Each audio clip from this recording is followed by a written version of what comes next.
درس حدیث کے اندر شرکت کرنے والا وہ صرف یہ نہیں ہے کہ حدیث کے الفاظ سن رہا ہے، اس کو یہ شرف اور مرتبہ حاصل ہے کہ وہ معنوی طور پر جناب نبی کریم صلی اللہ علیہ وسلم کی صحبت میں ہوتا ہے۔ طلباء کے اعزاز میں منعقد ہے جنہوں نے مختلف شعبوں سے الحمدللہ یہاں پر اپنی تعلیم مکمل کی ہے، اور آپ کا یہ ادارہ جامعہ محمدیہ الحمدللہ گزشتہ سال 103 طلباء اور طالبات ایک سال میں اللہ کے فضل سے فارغ ہوئے تھے، اور اس سال الحمدللہ 107 عالم قاری حافظ قوم کو یہ مدرسہ مہیا فرما رہا ہے۔ ان میں الحمدللہ آپ کو علماء بھی نظر آئیں گے، اس کے پیچھے قراء بھی نظر آئیں گے، اور اس کے پیچھے حفاظ بھی نظر آئیں گے۔ اور آج کی اسی مجلس میں الحمدللہ مختلف نکاح ہیں، ابھی نکاحوں کی تقریب بھی ہے، لیکن میں انتہائی خوش بختی اور سعادت اور انتہائی مسرت کے ساتھ یہ اعلان کر رہا ہوں کہ آج کی اس مبارک تقریب میں جہاں پر نبی کریم صلی اللہ علیہ وسلم کی مبارکہ احادیث میں سے جامع ترین کتاب صحیح بخاری، جس کے بارے میں آتا اصح الکتب بعد کتاب اللہ کی کتاب کے بعد صحیح ترین کتاب وہ صحیح بخاری ہے، اس کی آخری حدیث کا درس ہمارے مخدوم میرے استاد و مرشد حضرت مولانا مفتی محمد طیب صاحب دامت برکاتہم ارشاد فرمائیں گے۔ اور یہ نبی کریم صلی اللہ علیہ وسلم کی مبارکہ حدیث کا درس وہ صرف یہ نہیں ہے کہ حدیث کے الفاظ آپ کے سامنے پڑھے جا رہے ہیں، وہ ایک پورا سلسلہ سند ہے اور ایک پوری روحانیت ہے جو مدرسہ صفہ سے چلی تھی، اور ایک پائپ لائن ہے جو آج کے اس دور میں بھی ان سارے مدارس کو مدرسہ صفہ نبی کریم صلی اللہ علیہ وسلم کے مدرسے کی روحانی پائپ لائن سے ملاتی ہے۔ اور علماء نے لکھا ہے نبی کریم صلی اللہ علیہ وسلم کی حدیث کا درس حدیث کے اندر شرکت کرنے والا وہ صرف یہ نہیں ہے کہ حدیث کے الفاظ سن رہا ہے،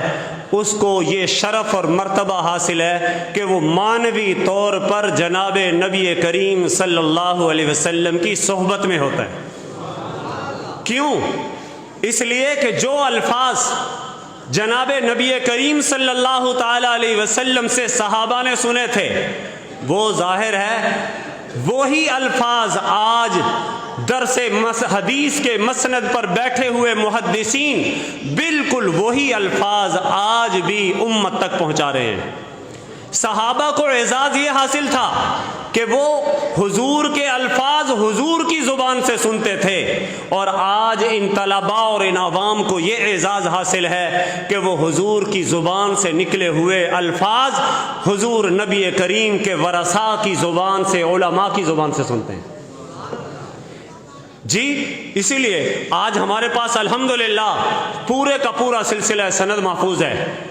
ہم سے لے کر جناب امام بخاری تک، اور امام بخاری سے لے کر جناب محمد الرسول اللہ صلی اللہ علیہ وسلم تک، وہ سارے کا سارا سلسلہ سند محفوظ ہے۔ میرے عزیز ابھی عبارت حدیث کی آخری حدیث کی عبارت پڑھیں گے، اور عبارت میں جہاں پر اپنے شیخ حضرت مفتی محمد طیب صاحب کا سلسلہ ذکر کریں گے، ان سے لے کر جناب رسول اللہ تک پوری سند بیان کریں گے۔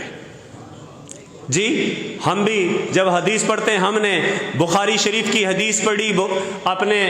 ہمارے استاد محترم حضرت مولانا مفتی محمد طیب صاحب کے والد گرامی، ہمارے شیخ، ہمارے استاذ مربی حضرت شیخ الحدیث مولانا نذیر احمد صاحب رحمۃ اللہ علیہ سے، انہوں نے حدیث پڑھی حضرت مولانا خیر محمد جالندری رحمۃ اللہ علیہ سے، انہوں نے حدیث پڑھی حضرت مولانا محمد یاسین صاحب رحمۃ اللہ علیہ سے، انہوں نے اسی طرح یہ سلسلہ حضرت شاہ ولی اللہ سے ہوتا ہوا امام بخاری تک پہنچتا ہے، اور امام بخاری سے یہ حدیث کا سلسلہ ہوتا ہوا جناب محمد الرسول اللہ تک پہنچتا ہے۔ تو اب الفاظ وہی ہیں، آخری حدیث پڑھیں گے نا جی، اب جو یہ وہی لفظ ہیں جو میرے نبی کی زبان سے نکلے ہیں، تو ظاہر ہے وہی الفاظ جب آپ اور میں سن رہے ہیں تو مانوی طور پر ہم گویا حضور کی صحبت میں موجود ہیں۔ اسی لیے حدیث کے درس کا ادب یہ ہے پورے ہمتن گوش ہو کر سنا جائے، پوری توجہ کے ساتھ سنا جائے، ہمہ قسم کی گفتگو کو بند کر دیا جائے، کسی قسم کی آپس میں وہ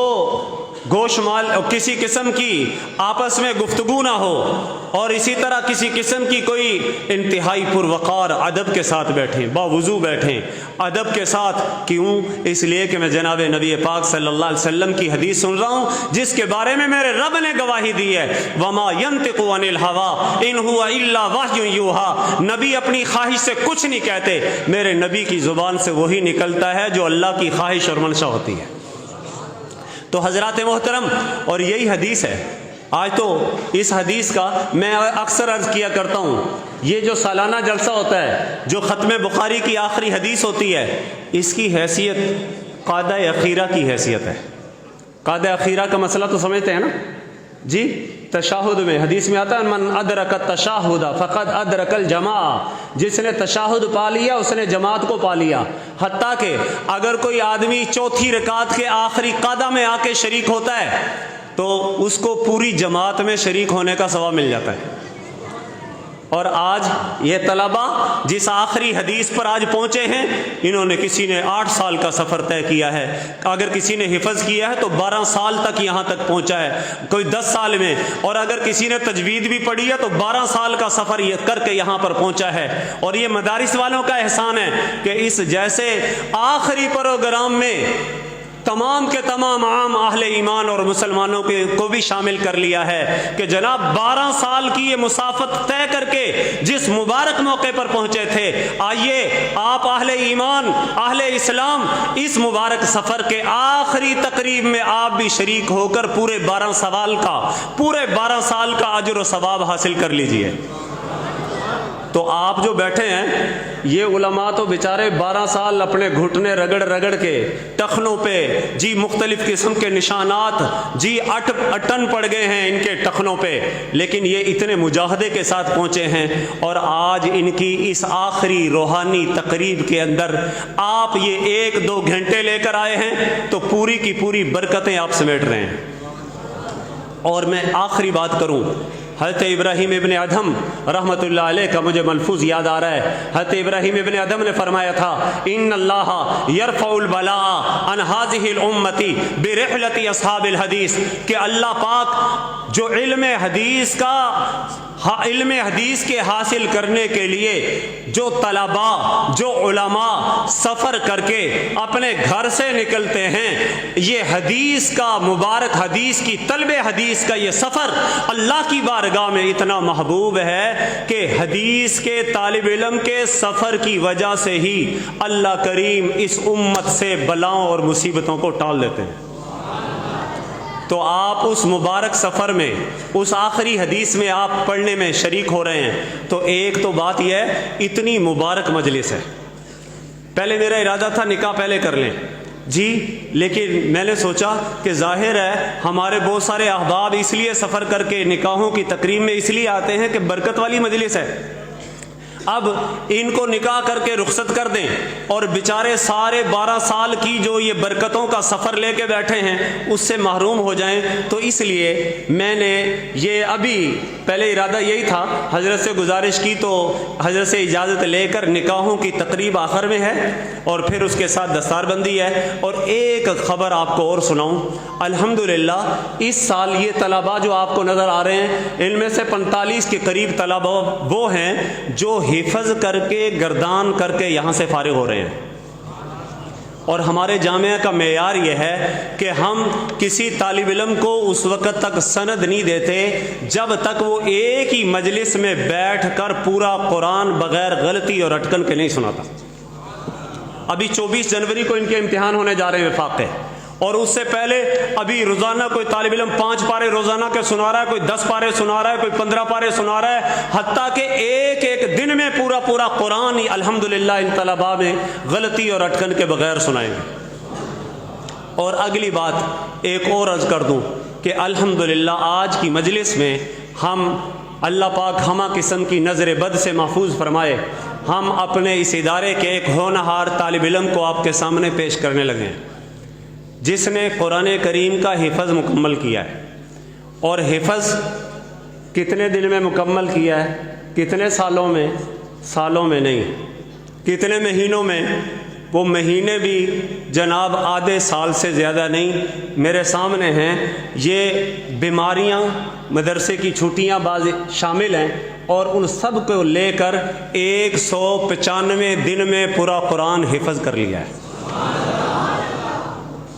الحمدللہ۔ اساتذہ کی بھی محنت ہے، والدین کی بھی محنت ہے، اور بچے کی بھی محنت ہے۔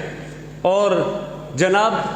جس دن پہلے 2-4 دن میں ہی آیا تھا، مجھے ایک استاد نے بتایا جی ماشاءاللہ اس بچے نے جناب 40 لائنیں سبق سنایا ہے۔ جب اس نے وہ سبق سنایا تو میں نے وہ اسے حوصلہ میں نے بھی دیا۔ میں نے کہا بھئی اگر تم 6 مہینے یا اس کے قریب قرآن مکمل کر لو گے نا تو میں تجھے 5000 روپے انعام دوں گا۔ بس کیا تھا، الحمدللہ بچے نے محنت کی، اور آج میرا وہ ہے کہ ارادہ کہ جناب یہاں پر ختم بخاری تو ہو ہی رہا ہے، اس کے ساتھ ہی ختم قرآن بھی ہو جائے۔ ہمارے استاد محترم کو وہ بچہ پہلے اپنا قرآن کا آخری پارہ سبق سنائے گا، اور امام مجاہد فرمایا کرتے تھے ان الرحمت منزل عند ختم القرآن۔ جب رب تعالیٰ کی رحمت نازل ہوتی ہے، جب قرآن ختم ہوتا ہے تو رب تعالیٰ کی رحمت موسلا دھار بارش کی طرح برستی ہے۔ ہمارے ہاں پہلے بھی 4-5 سال، کچھ سال پہلے ہمارے یہاں پر ایک بچے نے حفظ قرآن کیا تھا۔ ہمارے یہاں مجلس شورا کے ہمارے رکن ہیں حاجی اکمل صاحب، آج کل ان کا بیٹا ڈاکٹر ہے، اور اس نے یہاں پر غالباً 10 مہینے میں تھی، 10 مہینے میں الحمدللہ اس نے قرآن کریم مکمل کیا تھا۔ اور آج الحمدللہ وہ بچہ اپنی میڈیکل تعلیم مکمل کر کے ڈاکٹر ہے اور جاب کر رہا ہے باقاعدہ، جی پریکٹس میں ہے۔ اور اب یہ دوسرا بچہ جس نے اتنے مختصر عرصے میں، یعنی تقریباً اگر وہ چھٹیاں نکال لیں نا، اتوار وغیرہ نکال لیں، تو یہ 6 مہینے سے بھی کم مدت بن رہی ہے۔ تو میں پہلے گزارش کروں گا کہ وہ بچہ اپنا آخری سبق سنائے گا، اور اس کے بعد حضرت استاد محترم بخاری شریف کی آخری حدیث کا درس دیں گے، اور اس کے ساتھ ہی فوراً حضرت نکاح پڑھائیں گے۔ اور ایک اور میرے لیے بھی مسرت کی چیز ہے کہ میرے وہ بڑے صاحبزادے جناب حافظ محمد حذیفہ جو الحمدللہ یہاں پر درجہ موقوف علیہ میں پڑھ رہے ہیں، ان کا بھی آج کے اس نکاح کی تقریب میں ان کا بھی نکاح ہے۔ تو ظاہر ہے اس حوالے سے میں چاہتا ہوں قرآن کے ختم کی برکتیں بھی شامل ہوں، قرآن کی حدیث کی برکتیں، حدیث کے ختم کی بھی برکتیں شامل ہوں، اور میرے استاد محترم حضرت مولانا مفتی محمد طیب صاحب دامت برکاتہم، وہ ان سے ہم نکاح پڑھوائیں گے۔ تو اس لیے سب سے پہلے میں آج کی اس تقریب میں ختم قرآن اور اپنا آخری سبق سنانے کے لیے ہمارے اس ادارے کے ہونہار طالب علم حافظ محمد خبیب کو بلاؤں گا کہ وہ حضرت استاد محترم کے سامنے آ کر اپنا آخری سبق سنائیں۔